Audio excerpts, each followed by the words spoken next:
About this house, from now on, Kristen and her family will be living here. So, could you possibly move somewhere else? What? I was taken aback by this sudden statement, unable to comprehend what was happening, and all I could do was listen in bewilderment to my mother-in-law's words.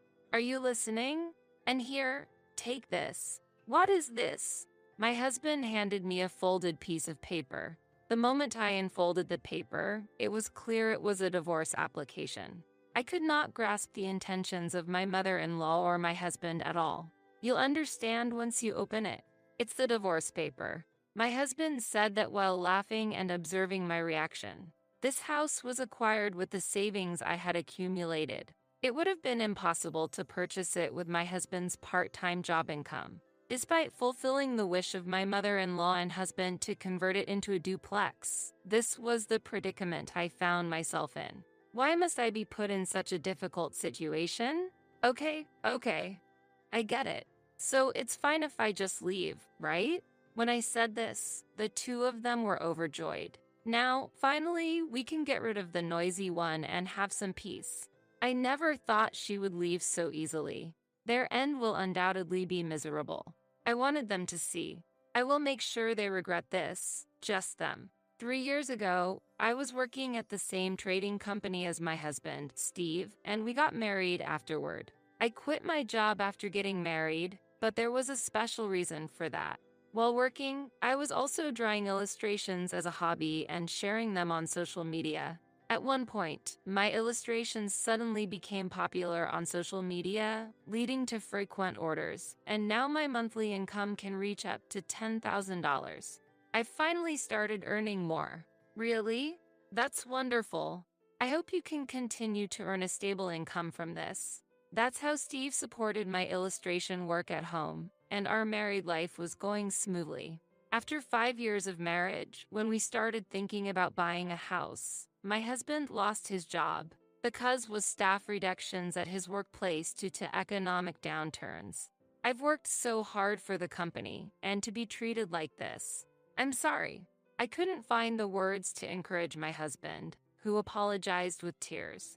I could only support him silently until he regained his composure. A month later, my husband started a part-time job at a nearby store at night, but his income significantly decreased to about $700 a month. I felt the need to work even harder. After that, I managed to work more and significantly increased our savings. With that, we could finally consider buying our own home. Another year passed, and after discussing with my husband, I made up my mind about purchasing a home. Hey, isn't it time to buy a house? But my income is low. Don't worry, I'm here and we have some savings, so it's all good. With my strong suggestion, my hesitant husband made a request. It might be strange to ask this, but could we make the house a duplex so my mom can live with us? My dad has passed away, and above all, our family home is quite old. My mom also mentioned she would prefer a duplex if we were building a new house. My father-in-law passed away from a heart attack when my husband was young. I had received support from my mother-in-law, and I understood how much my husband cared for her. Okay, it's decided. We'll respect your mother's wishes and your request, and make our home a duplex. So, we went to the housemaker with my mother-in-law and signed the contract for our ideal home. In terms of the interior, we greatly considered the opinions of my husband and mother-in-law. Ideally, I would have preferred to customize it more to my liking, but I was happy as long as they were pleased. However, I never dreamed I would be betrayed in such an unexpected way. About 10 months after the house contract, our home was finally completed. We also set up an office workspace, and its comfort has greatly contributed to my creative activities. Wendy, thank you so much for building such a beautiful home. You're welcome. I'm always grateful for your support. My mother-in-law really loves the house and never stops expressing her gratitude to me. Seeing her so happy made me truly joyful. Life in the new house started smoothly, but after 3 months, I noticed a change in my mother-in-law's behavior towards me. Hey, could you tidy up my room a bit? I'm a bit busy with work right now. Busy or not, you're always holed up in your room, aren't you? Steve mentioned that you're not working hard enough. Not working hard enough. What has my husband seen to say such a thing? This house was built with my earnings, yet I wanted to argue with my mother-in-law, but since it was unclear whether Steve actually said that, I ended up silently complying with her request and started cleaning the room. While I was cleaning, my mother-in-law relaxed and did nothing. After about an hour of cleaning and getting things in order, I spoke to my mother-in-law. So, you're finally done. I'll be asking you to do this regularly from now on, you know. Yes. I was so astounded that I was at a loss for words. Why do I have to do things like I'm her servant? While my mother-in-law's words were infuriating, my anger towards my husband also grew. I decided to confront him about this at dinner. By the way, I heard from your mother that you've been complaining about my work ethic? Well, just a bit. When I see my sister working hard at the factory, I feel like there's a lack of fairness compared to you staying at home. Steve has an older sister named Kristen, who is 2 years older than him. She has a 3-year-old child and gets along well with her husband and even keeps in touch with me occasionally. Still, I was shocked to hear that Steve actually felt that way. I thought he was on my side, but hearing this truth left me stunned. After that, my mother-in-law's treatment of me became even stricter. It started with just cleaning, but gradually escalated to demands like give me a massage and make me some coffee, treating me like a servant. Steve still showed no intention of looking for a full-time job. Hey, aren't you going to look for a full-time job soon? Stop nagging. You're earning well enough, so that should be sufficient. With a husband who wouldn't listen and a mother-in-law who treated me like a laborer, I was on the verge of breaking down. Kristen, I can't take it anymore. Help me. Are you okay? After 3 months of enduring this, I sought help from Kristen, who immediately intervened and apparently spoke sternly to Steve and my mother-in-law. Thanks to Kristen, the harassment stopped temporarily for about 2 weeks. Then one evening after dinner, while I was washing the dishes, Steve said he wanted to talk. What do you want to talk about? Just wait. I'll call Mom, so sit here. Wondering what I was about to hear, I waited anxiously on the living room sofa for my mother-in-law and husband. Sorry to keep you waiting. Steve said you had something to talk about. As I said that, my mother-in-law and husband exchanged glances and smirked. Taking her time, my mother-in-law started speaking. About this house, from now on, Kristen and her family will be living here. So, could you possibly move somewhere else? What? I was taken aback by this sudden statement, unable to comprehend what was happening, and all I could do was listen in bewilderment to my mother-in-law's words. Are you listening? And here, take this. What is this? My husband handed me a folded piece of paper. The moment I unfolded the paper, it was clear it was a divorce application. I could not grasp the intentions of my mother-in-law or my husband at all. You'll understand once you open it. It's the divorce papers. My husband said that while laughing, observing my reaction. This house was acquired with the savings I had accumulated. It would have been impossible to purchase it with my husband's part-time job income. Despite fulfilling the wish of my mother-in-law and husband to convert it into a duplex, this is the predicament I find myself in. Why must I be put in such a difficult situation? What's been going on with both of you for the past few months? I appreciate that you provided this house for us, but your income surpasses that of Steve, putting him in a difficult position. We don't need someone who can't respect her husband in this house. That's why we've decided that Kristen will live here instead. That's right. I'm honestly jealous that you were doing well by yourself. I didn't quit my job on my own, and yet I've been pressured to keep looking for work. I'm fed up, so that's the reason. Their harsh treatment towards me was based on such a background. I'm just astonished by their childish reasoning. This house was purchased with my earnings. I really wanted to say, you two should be the ones to leave, but I no longer had the energy to respond. Okay. I get it. So it's fine if I just leave, right? Yeah, that's right. Now, finally, we can get rid of the noisy one and have some peace. When I declared I would leave, they could hardly hide their joy. Well, if that's what they want, I'll respond in kind. Just watch. I'll make sure they regret this. From that moment, I vowed to get back at them. The next day, I packed the bare minimum and left the house. My mother-in-law and Steve were there to see me off, but there was not a trace of sadness. Make sure you submit the divorce papers. Thinking that I won't have to see you anymore brightens my mood. We'll take good care of this house, so don't worry. They were spouting whatever they pleased. Don't worry, I won't let you have your way from now on. After leaving the house, I immediately contacted Kristen. Hello, Kristen? Oh, what's up? Actually, I told her about being asked to leave the house by my mother-in-law and Steve, and that Kristen was supposedly going to live in the house after me. What? What's happening? Can we meet somewhere to talk? This information was completely new to Kristen. To discuss the details, I headed to a nearby cafe she suggested. About 5 minutes after I arrived at the cafe, Kristen also arrived. Sorry for the sudden request. No, it's fine. I have nowhere else to go now anyway. As I said that with a hint of self-mockery, Kristen's expression sharpened. About that matter, I haven't heard anything from Mom or Steve. In fact, I didn't know about it. My husband and I are actually planning to build a house elsewhere. Did you really not know about this? I really had no idea. I was surprised by this as well.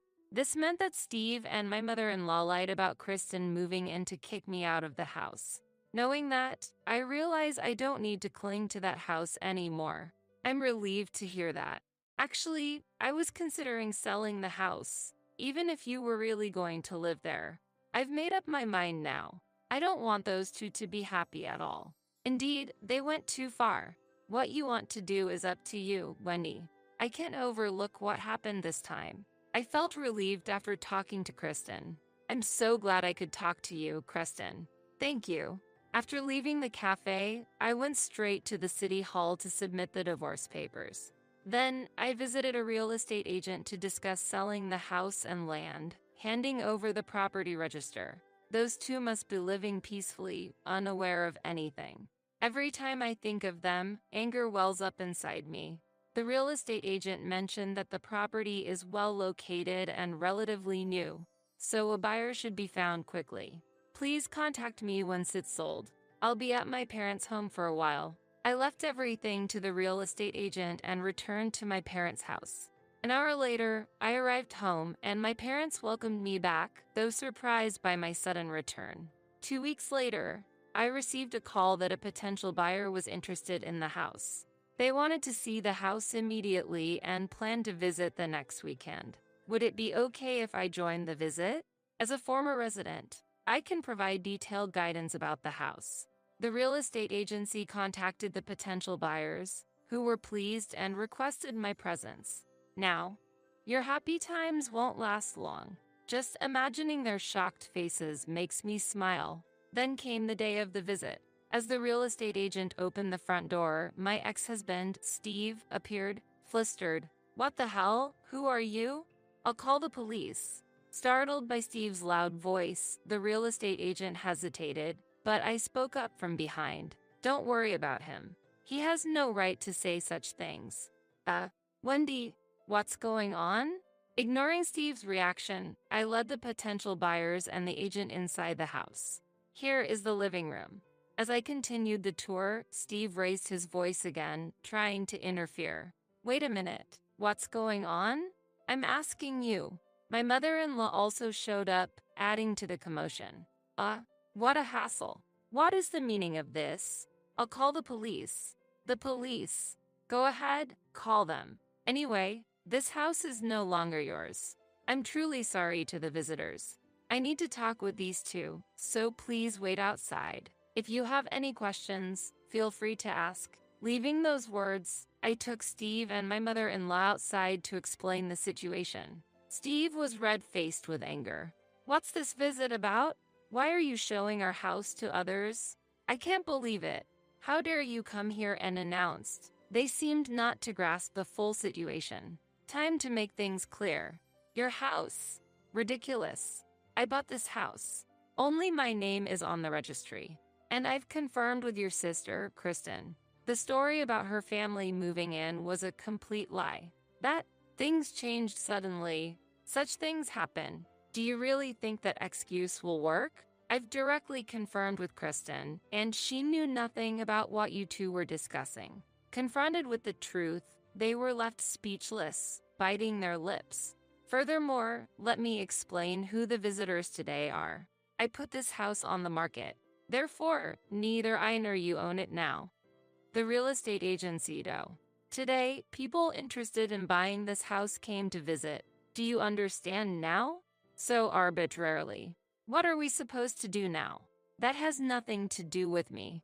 If you don't leave now, you might be reported for trespassing. As I stated this calmly, Steve and my former mother-in-law began to apologize, their faces on the verge of tears. Don't be so cold. Don't abandon us. You know about my income.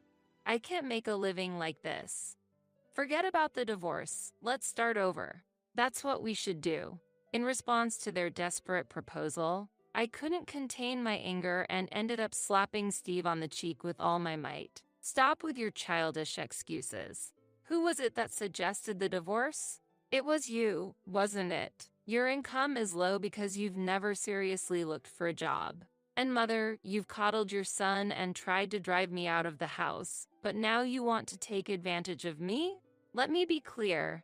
I have no intention of taking care of you or forgiving you. Now, either pack your bags and leave, or I'll call the police. Make your choice. With all my anger, I confronted them with the truth. I'm sorry.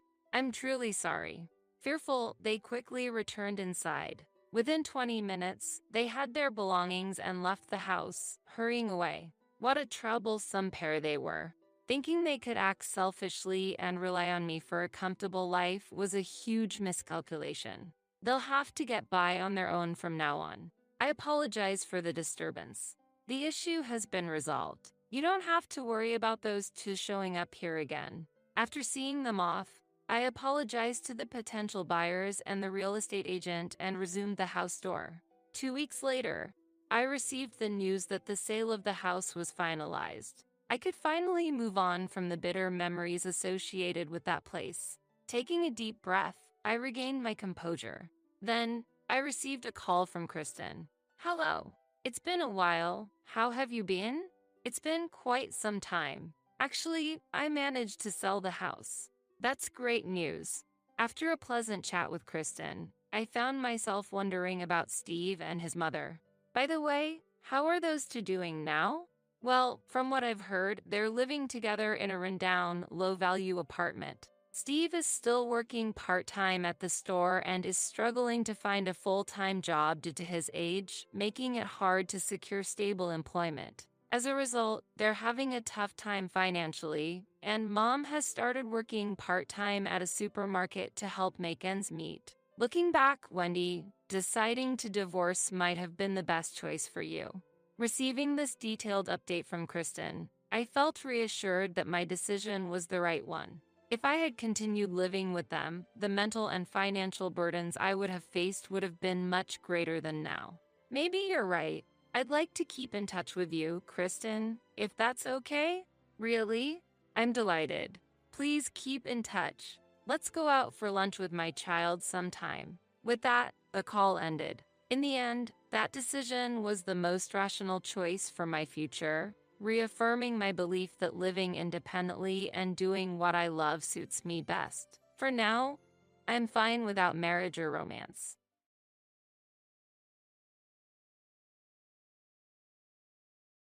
I've never been in a place like this before. It's like a dream come true to live in a place like this. Carrie's light voice spread to every corner of the house.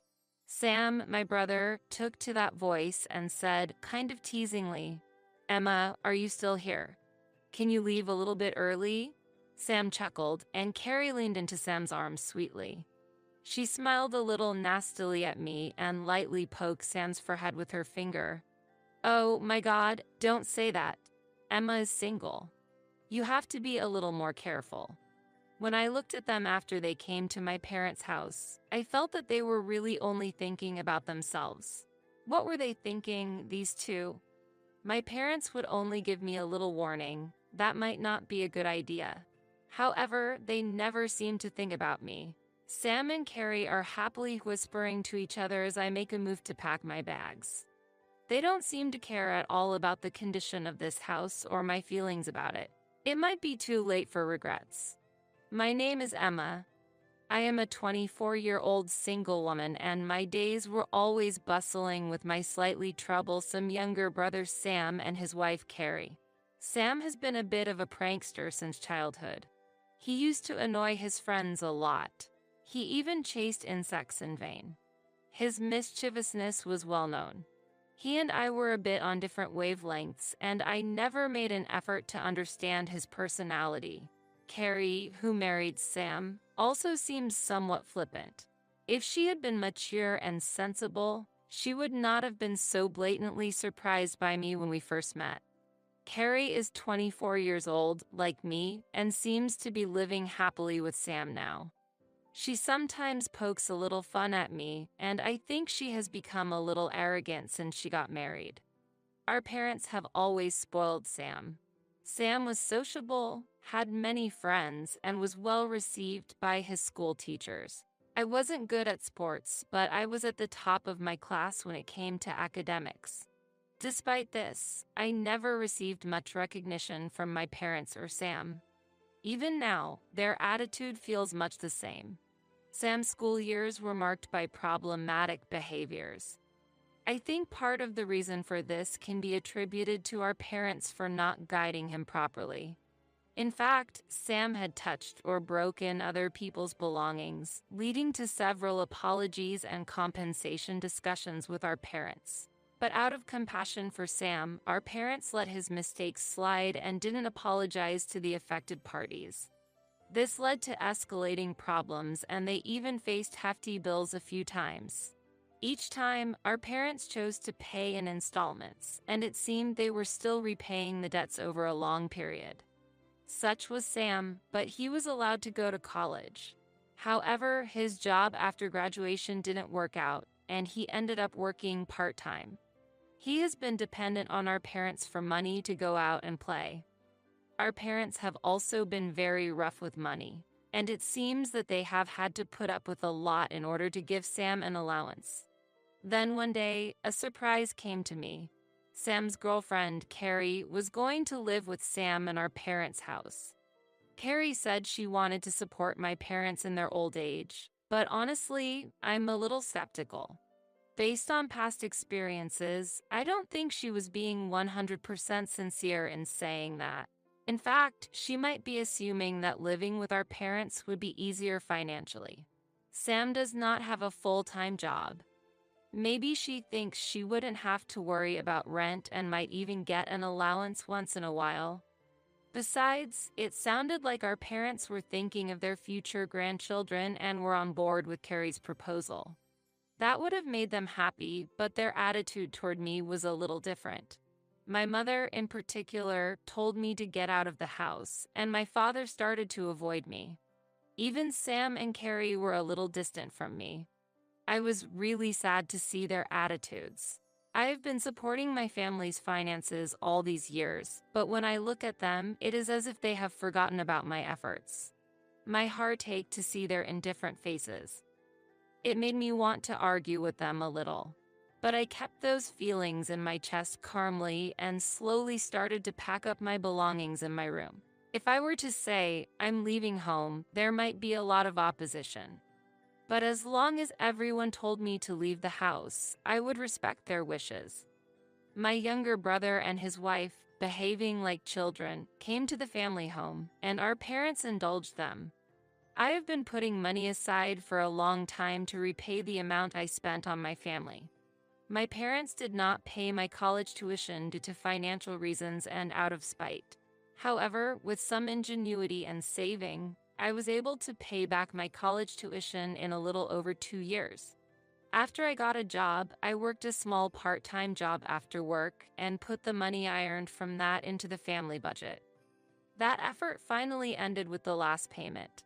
However, my parents seemed to think that I would keep sending them money for years to come, and they used it comfortably. I asked them gently, "Are you sure about this?" Then my mother raised her voice and said, "Are you making fun of us?" I became a little sad and decided to leave home. With one last look at Carrie, Sam, and my parents' faces, I began to move on to a new life. A month passed and I started living in a new place with my longtime boyfriend, James. He is always kind and cares about me more than his family. With him, my new life would be wonderful. One day, I received a call from an unknown number. I had blocked calls from my family, but for some reason I was curious and answered the phone. Then I heard my mother's voice. "Why aren't you sending money to the family?" That was the content of the call. I was a little surprised that my relationship with them had not yet been severed, but I couldn't help but be curious and I ended up knowing more about their lives. Since Emma is working so hard to support us with $3,000, maybe James and Carrie can come up with $4,000? Our parents seemed a little hopeful. They probably believed that my brother and sister-in-law's promise of future support would help make things easier. But when Sam heard these expectations, he immediately shook his head and said, "I can't do it." My father, who had expected a total of $7,000 each month with $3,000 from me and $4,000 from the younger couple, was left in shock by Sam's response. My father, in particular, seemed to be thinking of retiring soon from the stress of his job, and he was probably counting on this income. Sam, on the other hand, was optimistic that living together would increase his allowance. In fact, he was quite surprised when he found out that he still had some outstanding alimony from his past. I had never considered sending $7,000 to my parents each month, so Sam called me to discuss the matter. James, who was helping me, looked concerned next to me and suggested we talk about it. But I knew I had to do this, so I took a deep breath, regained my composure, and continued. "I know it's a lot of work to pay for the family loans, but I hope you and your family can get through it together." At these words, the atmosphere of the place suddenly changed. In fact, I had paid for all of our family's finances. But my parents seemed to have completely forgotten that fact. "Huh? You're paying your mortgage, right? Do you have a good grasp of your own home's situation?" If I'd known this, I wouldn't have gotten married. Carrie couldn't help but let her true feelings slip. Then all hell broke loose in the house. There were loud crosstalks of fighting. In the midst of all this, I reported one last little surprise and hung up the phone. "Oh, by the way, I'm getting married to James. From now on, I want to enjoy my new life. So please don't contact me anymore." I don't know what happened to my parents or Sam after that, but James and I are enjoying our new life together. I am planning to have a small wedding next year and intend to invite only those who really care about us. From now on, I will no longer be involved with them. I am free to stretch my wings and start